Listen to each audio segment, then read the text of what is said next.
President today set forth the outline of a tentative plan for financing further British purchases in this country, which may be submitted to Congress early next month. Rejecting proposals of loans or of outright cash gifts to the British, he suggested that further British munitions orders in this country might be taken over by the United States government, which would pay the manufacturers and then let the British have the goods. Theoretically, however, the guns and planes and shells and so on would only be leased to the British or perhaps sold subject to mortgage.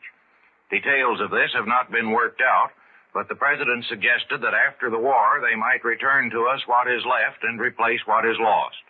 The plan apparently also includes the use of surplus American merchant shipping with British crews and under the British flag.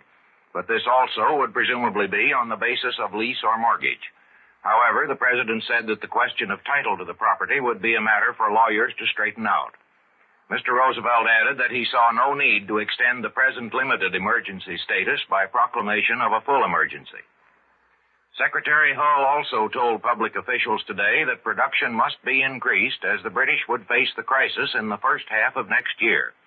And the same point was made tonight by Lord Beaverbrook, British Minister of Aircraft Production, who told his people in a broadcast that they were much too confident and that they would have to expect an attempted invasion by land and sea, but especially by air, before next spring. Meanwhile, the British are attacking Bardia, the Italian advanced base in Libya, where Marshal Graziani's army is making a vigorous stand in forts surrounding the town.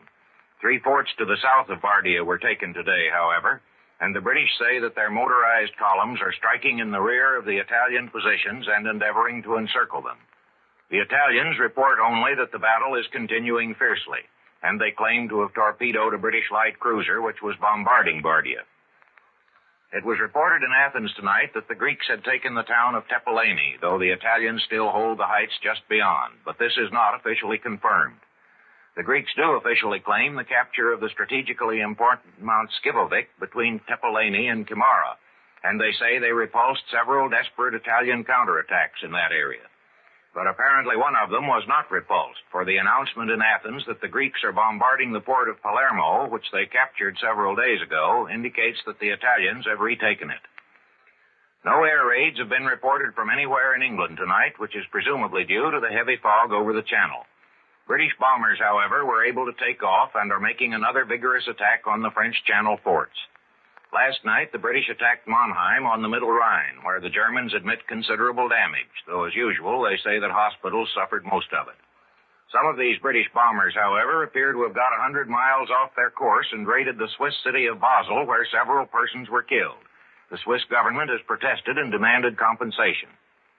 In London, it is offered in excuse that Basel has been blacked out like German cities on the demand of the Germans, who were afraid its lights might guide British raiders.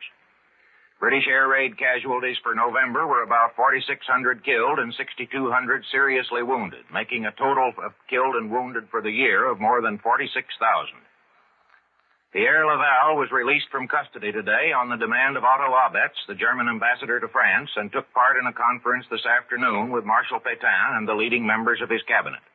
Abetz has now left Vichy, presumably to report to Hitler, and it is not yet known whether the Germans have demanded that Laval be restored to his former standing.